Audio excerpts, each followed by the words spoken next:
वक्रतुंड महाकाय सूर्यकोटि समप्रभ निर्विघ्नं कुरु मे देव सर्व कार्येषु सर्वदा।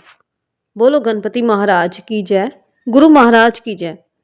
द्विज प्रिय संकष्टी चतुर्थी फाल्गुन माह के कृष्ण पक्ष की चतुर्थी को मनाई जाती है, जिसमें भगवान गणेश के द्विज प्रिय स्वरूप की पूजा की जाती है। ये व्रत जीवन से संकटों को दूर करने, ज्ञान समृद्धि और संतान सुख के लिए रखा जाता है। इस दिन व्रती लाल वस्त्र पहनकर गणेश जी को मोदक, दुर्वा और पान अर्पित करते हैं और शाम को चंद्रमा को अर्घ्य देकर व्रत तोड़ते हैं। पूजा विधि के लिए सुबह स्नान के बाद व्रत का संकल्प लें और भगवान गणेश जी को लाल चंदन, लाल फूल, दुर्वा और मोदक या पान अर्पित करें। पूजा के दौरान ओम गण गो गणपत्य विघ्न विनाशिने स्वाहा मंत्र का जाप करना अति फलदायी माना जाता है। ये व्रत चंद्र उदय के बाद चंद्रमा को अर्घ्य देने के बाद ही पूरा होता है। इस दिन फलाहार किया जाता है या निर्जला व्रत भी रखा जा सकता है। धार्मिक ग्रंथों जैसे नारद पुराण और स्कंद पुराण में संकष्टी चतुर्थी का उल्लेख है। कहा जाता है कि इस दिन चंद्रमा की पूजा इसलिए की जाती है क्योंकि गणेश जी का संबंध चंद्र से है। चंद्रोदय के बाद अर्घ्य देकर ही व्रत का पारण किया जाता है। 2026 में ये पर्व 5 फरवरी दिन गुरुवार को मनाया जाएगा। चंद्रोदय का समय लगभग रात 9:50 बजे होगा, जो व्रत के पारण के लिए महत्वपूर्ण है।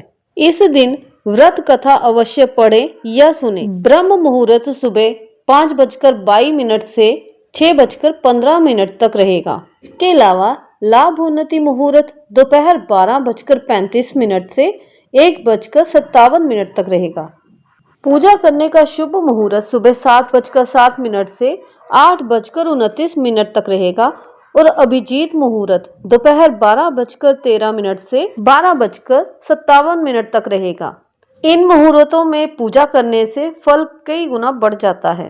पूजा विधि के लिए सबसे पहले भगवान गणेश जी का ध्यान करें और उनका आवाहन करें। मूर्ति को जल से, फिर पंचामृत से और अंत में शुद्ध जल से स्नान कराएं।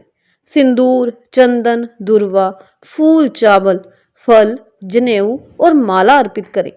गणेश जी को वस्त्र या नाड़ा चढ़ाएं। घी का दीपक जलाएं और धूप दिखाएं। भोग में मोदक, गुड़ के लड्डू और फल चढ़ाएं। ओम गण गणपत्य नमः मंत्र का 108 बार जप करें। इस दिन गणेश चालीसा, गणेश स्तोत्र और अथर्व शीर्ष का पाठ करना अति उत्तम माना गया है। द्विज प्रिय संकष्टी चतुर्थी को कुछ उपाय करने बेहद महत्वपूर्ण माने गए हैं, जैसे कि व्यापार में सफलता पाने के लिए गणपति जी को लाल चंदन और लाल फूल चढ़ाएं। धन वृद्धि के लिए 3 बत्तियों वाला दीपक जलाएं और ओम गण गो गणपते विघ्न विनाशिने स्वाहा का 21 माला जाप करें। संतान के बौद्धिक विकास के लिए गणेश रुद्राक्ष धारण करें। ग्रह दोष दूर करने के लिए गाय को हरा चारा खिलाएं। इस द्विज प्रिय संकष्टी चतुर्थी पर आप पूरे श्रद्धा भाव से गणपति बप्पा की पूजा करें, व्रत रखें और अपनी मनोकामनाएं उन्हें अर्पित करें। गणेश जी आपकी हर बाधा दूर करें, यही प्रार्थना है। राधे राधे। गणपति बप्पा मोरिया, मंगल मूर्ति मोरिया। अगर आपको आज की जानकारी उपयोगी लगी हो तो कमेंट में गणपति बप्पा मोरिया जरूर लिखें। अगले भक्ति वीडियो में फिर मिलेंगे। राधे राधे।